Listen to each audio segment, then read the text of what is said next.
So I would like to introduce Jamie Jones and Kevin Cabrera.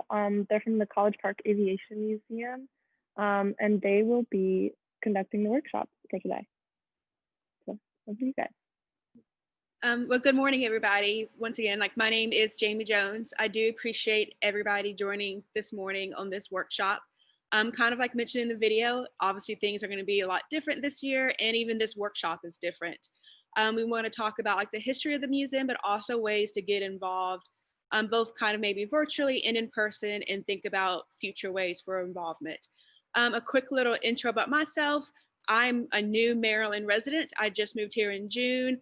I was born and raised in North Carolina. I went to school out there, except for grad school. Well, I went to New Mexico State. I have about 8 years of experience working in various museums, all within government. So I've worked for state, county, and city.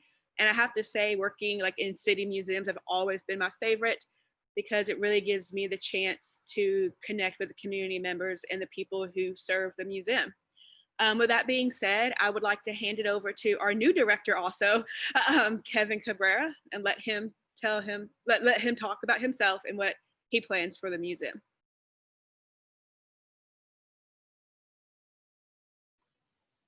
Thank you, Jamie, for introducing yourselves. And good morning, everyone. Thank you for not just having myself and Jamie, but the College Park Aviation Museum, or as we like to call ourselves, CPAM, involved today with Good Neighbor Day. As you can tell, I'm from home. We've had some sickness in my family, so I couldn't be at the museum with Jamie today. That was our plan. But just to share a little bit more about myself with you all, as Jamie mentioned, I am new as well to the museum. I started as the new director in May of this year, so right in the middle of the pandemic as well. I am also new to the Maryland area, so I moved from Southern California. I was born and raised in Southern California. I was in Orange County. I have about 10 years of experience in museums, from volunteer work to education to curation and collection management, and the last 5 years in executive leadership as executive director. So I have experience in all facets of museums, and I was super excited to get this offering because what I love about CPAM is the history of the museum and the airport, obviously dating back all the way to the Wright brothers, but also the emphasis that we place on STEM and STEAM, and being able to have the opportunity to connect with students, youth who might be interested in engineering or just the whole physics of flight. So I think that gives us a very unique perspective of being able to do programming and developing partnerships and relationships with students who might be interested in the history, narration, and people side of aviation, but then also the innovation aspect of aviation. So I thank you for joining us today. We hope that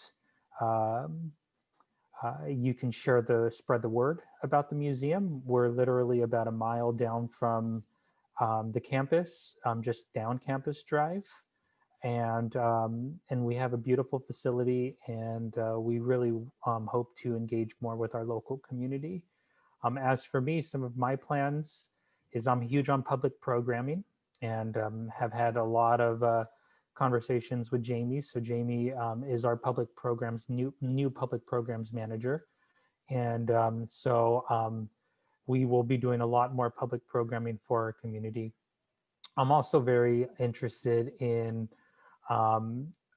reaching beyond our scope of educational programs and tours. So the majority of our demographic that visits the museum tend to be more of the elementary school level students, so from kindergarten, even preschool to 4th grade. And I am very big on creating more purposeful and meaningful experiences for middle school and high school students who might be interested in careers going into aviation or aerospace, but also people who might be interested in going into careers in museums and informal education. So thank you for allowing me to talk. And we hope that you come visit the museum when we reopen. We don't have any, we don't have a set date yet, but we will be doing some virtual programming. And what I will do in the chat is I will put my email. And so if you want to connect with me directly, you're more than happy to. I just started a director's newsletter that will be going out on a monthly basis that will be sharing information about the museum. So email me if you have any questions to talk, or if you want to just send me your email or contact information if you'd like to stay updated on what we're doing at the museum. Again, thank you very much. Have a great day. And I'm proud and I'm excited to work within our community when we have a little bit more freedom to do so as COVID, as we move on from COVID. Thank you.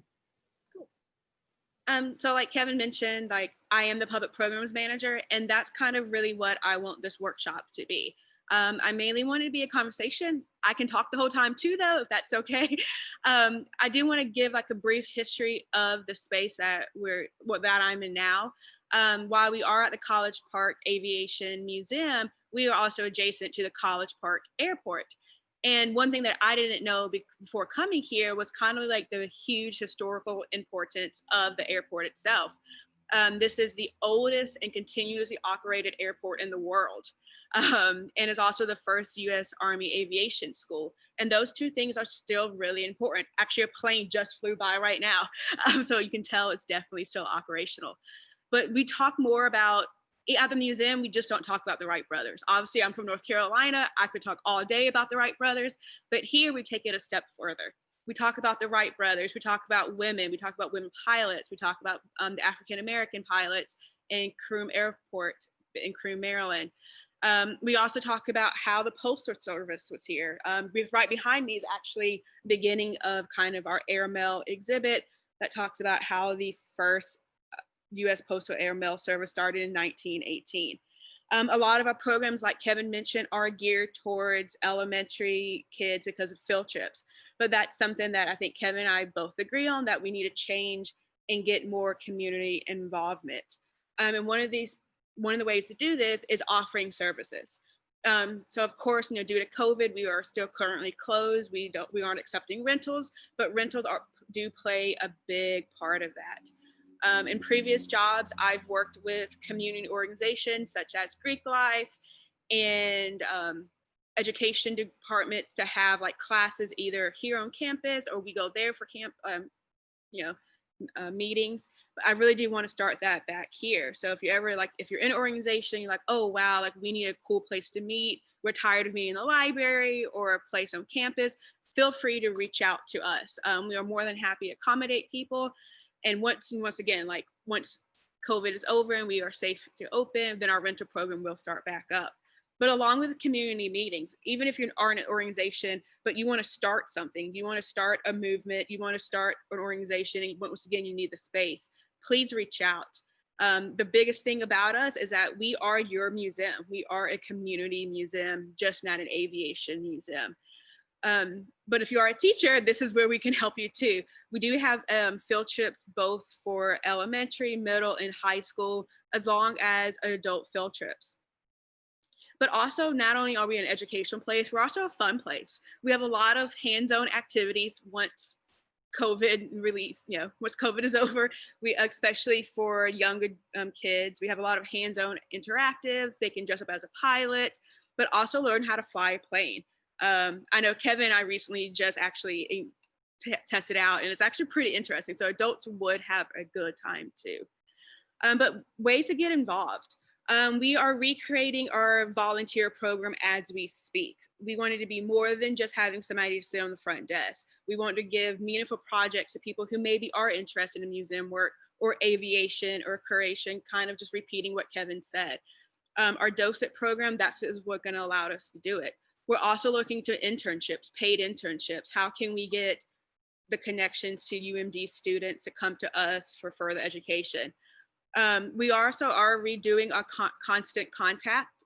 So like Kevin, I will also put my email into the chat. So if you are interested in keeping up with the museum, especially while we are closed, because we are still doing programs, please send me an email and I can add you to make sure that you are keeping updated. I did want to talk about some upcoming programs. Our biggest annual winter fly-in is happening the first Saturday in December. This is a perfect opportunity for you to come out, well, not come out, but watch Santa fly in virtually through a helicopter, through the computer, and then you could actually come to the museum and take your picture with Santa outside, still following all CDC guidelines. We also offer 2 educational programs for kids called Cub Corner and Engineering 101. It's a time where they can really put their minds to test to see if they are interested in being a scientist, a pilot, and this is when we talk about STEAM and STEM. And then upcoming, we are working on a Black History Month programs. Normally, Black History programs put on about 200 to 300 programs during the month of February. Obviously, because everything's still going to be virtual, we are limiting that down to give you quality over quantity. With that being said, CPAM, we are still going to do our normal programs as well. We are introducing movie nights this next year in 2021, virtual tours of African American history here. And then we are revamping our Winstock Arms programs. This is for adults. I say adults because we do serve alcohol and food. We are looking for partners. This is where maybe somebody in the chat, maybe somebody in this workshop might have a great idea to partner. I'm looking for, bars and restaurants, departments, local trivia nights, just something to tell people we're just not a place where you can come look at panels. We want you to come and have a good time. We want you to think, oh, Wednesday night, what is there to do in College Park? Come to the museum Wednesday nights. That's what we're going to do. But I really did, like I said, I really did want to be this conversation. So I would love to hear kind of from y'all if you all have any questions or anything that you would like to see us do here at the museum.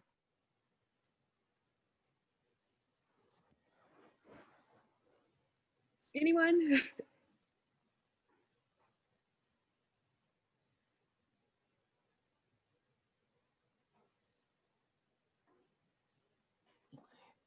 If no one has any questions, I have a question for some of you who I think might be students at the university. In speaking with some folks, I know that we've done some things with the education department in the past, and I think the aerospace department. But I've heard that from students, who might have been past students or even current students, I never knew that CPAM existed. I didn't know that they were right down the street. And so I guess my question would be is, are there any thoughts of things that we can do to reach out to more of the student population to know, for the students to know that we're, right down the road? And I know that we're in a very unique situation right now where there aren't many students on campus. But that was just a question I have of how there might be a way that we can engage more with the student population. Knowing that quite a few students know that we're not just right down the street.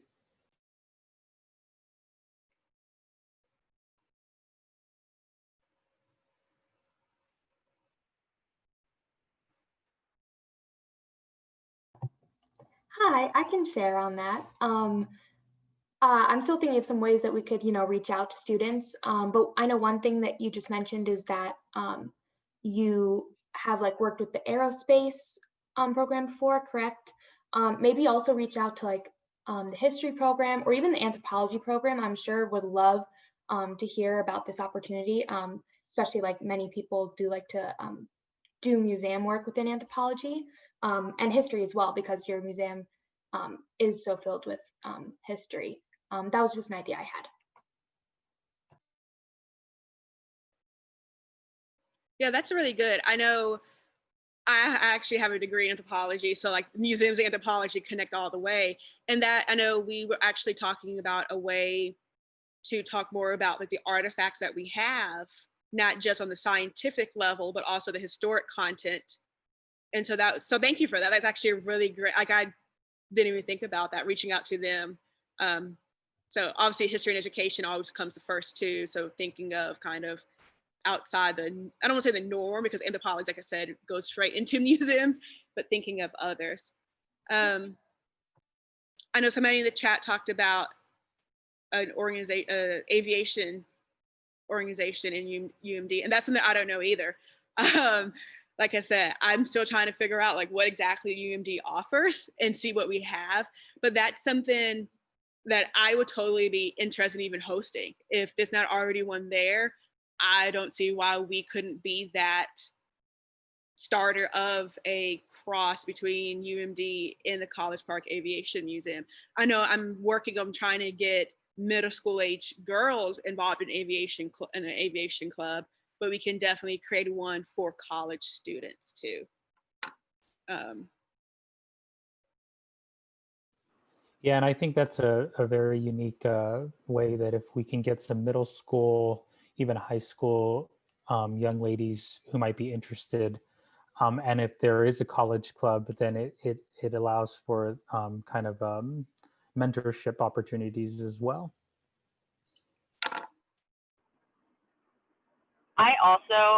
I'm a student at UMD, and I also can speak to ways to reach out to students. I definitely think the education departments are a great way to get students who I think will keep coming back and really get involved, especially on a professional level. But I think as you guys were talking a little bit more about the community engagement and more of the kind of social event side of things, I think if you're really trying to get students, with their foot in the door and really curious about what you guys have going on, I honestly think you should reach out to more student organizations. I saw someone in the chat mention scholars. Yeah, I think scholars and honors are really great programs. Just things that show that have students that are already seeking out opportunities and just cool things in the area like this. But even student organizations that do focus on, say, women's activism, or there's plenty of really cool engineering student groups where I'm sure they would love to organize, say, like a Saturday carpool down to the museum. That I think you can find groups of students that already are kind of signed up for things that show that they're inclined for this kind of stuff. Because I do think say like a Saturday morning kind of trip to the museum is something that I can totally imagine a lot of my friends doing, a lot of people that I know doing. But I will say my one other comment on that is that especially for the younger students that don't have cars, I know you guys are right down the street, but it is a little bit of a walk, or I should say it's not the most walk-friendly path. It's not an area that students are immediately ready to just like walk all the way down to the museum. And so it's just one of those places that I think it's just far enough down the road that it's a little inconvenient. So I think if you guys even did stuff, after COVID on campus, maybe even showing up to kind of student fairs or just those kind of more in your face, I guess, present on campus events, just to introduce yourselves to students, I think would be a good start. I don't think a lot of students without vehicles necessarily are cruising down that street or just go that way very often. Yeah, so that is one thing to think about. Yeah, definitely. I know one thing I'm really anxious about is actually getting a UMD's campus and doing outreach programs and bringing like our toys and all the cool things that we have. I know just recently I was talking to like other people and other centers about creating like a night underneath the stars event, and like UMD's campus is huge. I've done that before. Like I love astronomy and the stars.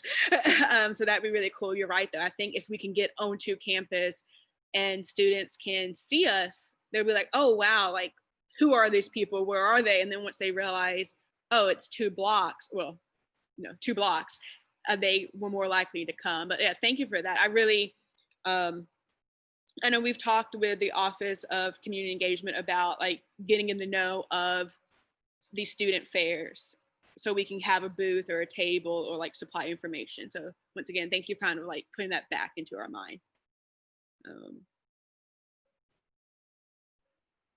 And then a question too is also perhaps providing information on careers in aviation through the high schools and career center at UMD. Yeah, I mean, I don't know what else. I really do like the idea. Once again, kind of backtracking to like my idea of like getting young girls involved into it, that can branch into like bigger programs that includes boys and girls of all ages to get them to. Yeah, I think, oh, go ahead. No, you go ahead. I think that's a great idea, Maureen. And we actually have like a little pamphlet that you can open up, and it has like 8 different like careers within aviation already made at the museum. And so I think it's something that's very simple that we can have you open it up, and there's like a pilot, and it says like, you know, what you can study and experience that you need to become a pilot, or something like a flight attendant, or even just a aviation mechanic. So we have something like that. And I think that's a great idea of being able to send that to the, take some of those to the Career Center, and then also offer that at high schools. So thank you for that. And So even I brought that up because I have had a previous career. I was a flight attendant, and I always wonder how people find out about that as a career. And I would say similar, there's many other aviation related careers. Pilots were mentioned, but also in the mechanical end, working on airplanes, designing airplanes, all kinds of things, some that I don't even know about. So, you know, I think it's a path that's a really cool, interesting career that a lot of people are not aware of, or just don't think they could qualify for, when in reality they probably could. You know, you're absolutely right. And I think for the most part, most people think of aviation and they think more of just as a pilot, but there's so many other options. But if you're not exposed or have access to that information, it's so hard to make that determination for yourself. So thank you, Maureen. Yeah, I know in 2021 next year, I'm hoping to come up with like a history in the hangar program where we will have different speakers that are not just pilots come in and talk about their career path. One great thing about our location is, yes, we're close to UMD, but also like NASA and the Smithsonian Air and Space Museum. So we have these connections. Plus through Women in Aviation International, these are women from every aspect of aviation. So like you said, I've met somebody who designs planes, who paints planes, who works on engine. Like these are all women. And so it'd be great, like you're right, like people don't understand that there's more in aviation than being an astronaut or a pilot. Well, if you ever were looking for speakers on the flight attendant career, I'd be happy to be involved in that. So just please send me an email. Like I said, like both Kevin and I emails are in the chat. Feel free. Okay. Thank you so much, Maureen, for offering. You're welcome. You're welcome. Thank you so much. Sure. Yeah. No, I like everybody's ideas. I know. I think I agree with Colleen and Maureen. Like getting onto campus, showing people that there's more than just pilots in aviation, and connecting with student organizations. I know one thing that I've always been a part of and done at previous museums is really helping out the community, and even not even a non-education or way, is by giving back through programs, whether it be like a food drive or a coat drive. That's something I would love to start here once it's safe to do so. Like we don't want people bringing stuff now. But I think like even these small steps to give back. I know in the past, College Park Day with the city of College Park has been huge, but like this year it was canceled. And so I'm hoping like next year we're able to do it more, and to do more engaging programs throughout that day to talk about like what we can and cannot do. Yeah. And then I also just wanted to say thank you, Fiona, for your recommendations and about getting connected with more student organizations and not just departments. I do have a question. Absolutely. Sorry, I was just gonna say I'm driving right now, so sorry also if there's background noise, but I can definitely, once I sit down, can write up a few student orgs too that I think would be interested. I don't necessarily know firsthand anymore because I'm older, the people like running these orgs, but I definitely think honestly, if you even cold emailed a lot of people just saying, hey, did you know we're this really historically significant museum and airport right down the street? I think they'd be interested, or at least you get a conversation going. But yeah, sorry, go for your question. My bad. Oh, no, you're okay. No, this is, like I said, I want this to be a conversation. I didn't want to talk the whole time. So this is great. I am curious, like the people on the call, obviously like Kevin and I have been to the museum, but who else has been here or, yeah.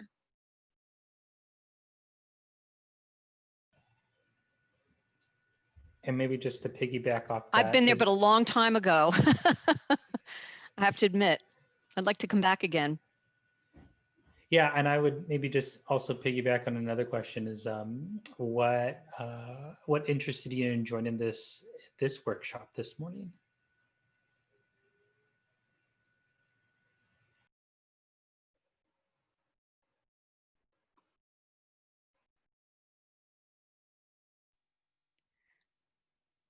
Well, I'll continue with what I mentioned. Of course, I've had a previous career, so I'm really fascinated by aviation.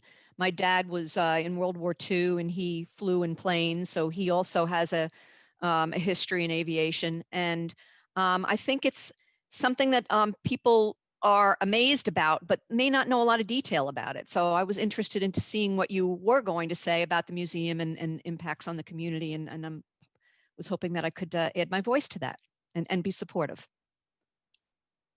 But thank you. We really do appreciate that.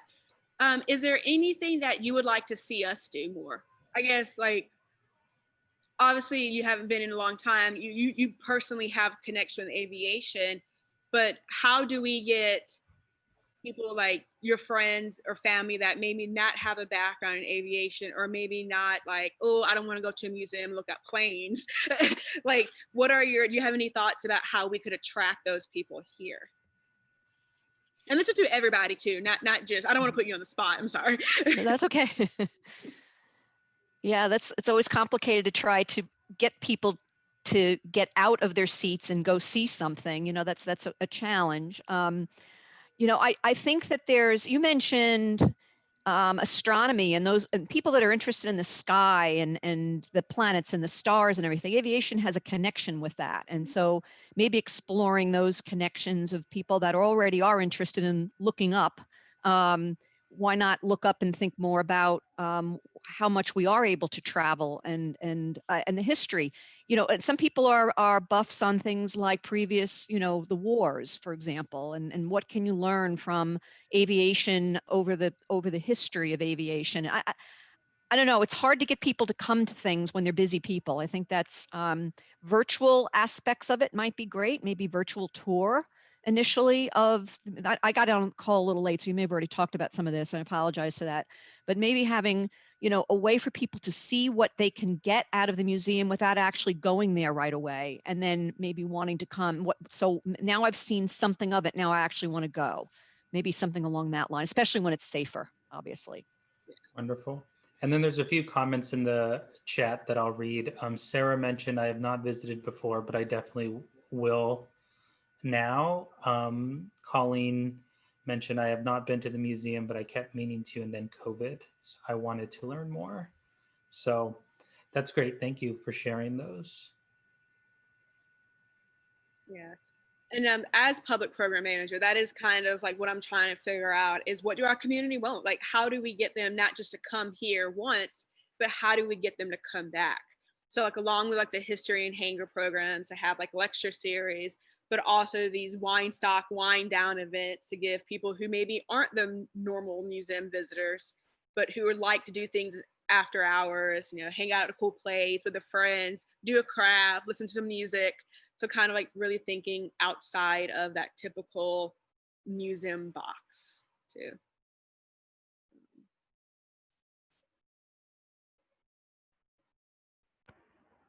This is a really random idea, but I was trying to think of hands-on stuff that I guess people my age would be interested in. And my first thought, okay, brunch is like the number one way to get college students anywhere, especially on a weekend. I don't know how feasible that it would be for you guys, even just offering like bottomless mimosas. I know it sounds bad, but it's a very good way of getting people places, or at least to hear about it. Like, I feel like that's the kind of thing that it's like, oh, did you hear about this new brunch place? Big thing, in my opinion, of like getting to explore new places in College Park. But I was gonna say like a gingerbread house kind of building thing, but aviation themed, like something that's kind of still food, maybe even holiday theme related. I guess would kind of have to be holiday theme related, but yeah, some sort of like hands-on building thing, but it's not necessarily just like, I guess, making a model. Like there's some kind of fun, almost, yeah, kid friendly aspect to it too. Yeah, but sorry, that was a random idea, but I think little kind of goofy but hands-on things like that would get college students in. You know, you say so like a far idea, but in the past, the museum has done a pancake fly-in or a pancake event where we did just pass out pancakes. So I don't know why we couldn't. I mean, we couldn't do this like every Sunday, like, but I don't know why we couldn't do it. I think if enough freshmen especially heard about that, oh my God, you'd have them like running down free food. Yeah. Oh, that's the best thing by far. I forgot that one. That's the number one way. But no, I really do like, I love the gingerbread house aviation contest. I know the commission right now is doing like a gingerbread house contest where you submit pictures, but we could definitely do something like, depending on where COVID is, you know, a couple months from now, like we could definitely do this or wait until we can do it here in person. Because and not build a model airplane. There's tons of stuff aviation related that people can build and actually use. And depending on the right person, like sundials, going back into like astronomy, you know, like, I still have a sundial I made many years ago. So, but you know, thank you though. I really I love those ideas. I don't know. I gotta talk to my boss. I was also gonna say peeps. I know Washington Post does like a peep making contest for art.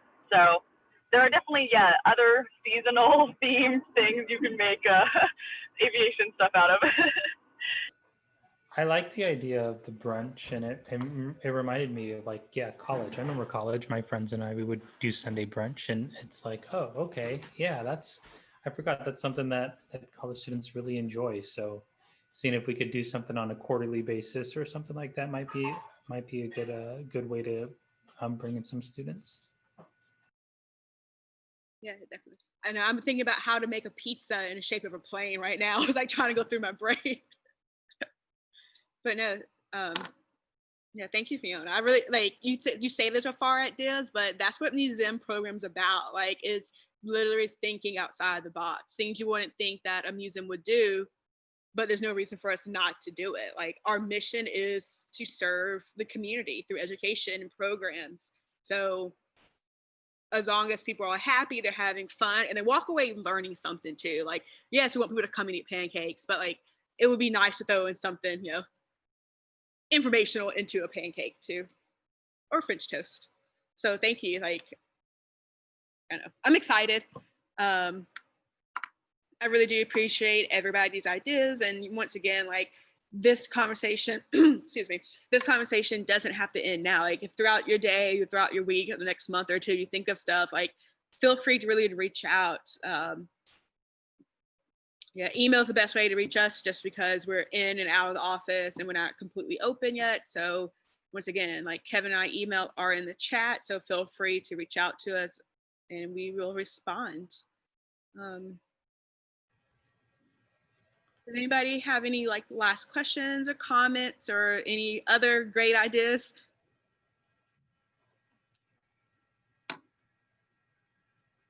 We want to say thank you for joining and having a conversation with us. And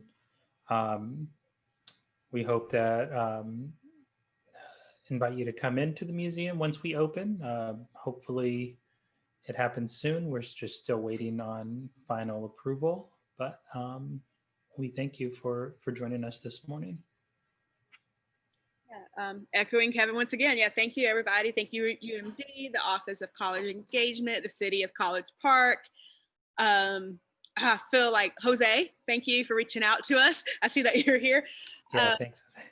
And also everybody, like, I really do hope that, you know, after this conversation, like, you know a little bit more about the museum, and that we really are open to listening to your ideas and really want to make this a staple in your community, a place of when family comes to visit, like, oh, we have to go here. Like, when you come to Maryland, when you come to College Park, you have to come here. You don't need to go to DC yet. Stop here before on your way to DC. And we hope to see everybody soon when it's safe and we can fully reopen. So with that, yeah.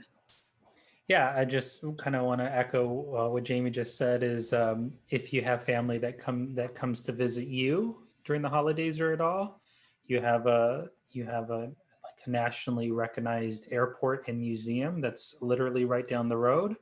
It takes 5 minutes driving or maybe 10 minutes walking, and you don't have to go all the way into DC. So we look forward to seeing you at the museum, and thank you again. And we look forward to just kind of, like we said, we're both new to the area, so just building these relationships and partners, and making sure that we're a resource and a service to the community as well. That this isn't just transactional; this is relationship. So I think we can end it here. I hope everybody has a great Saturday and a great weekend and a great November, and the rest of 2020 goes as well as expected as can be. Yes, so bye. Bye, everyone. Thank you.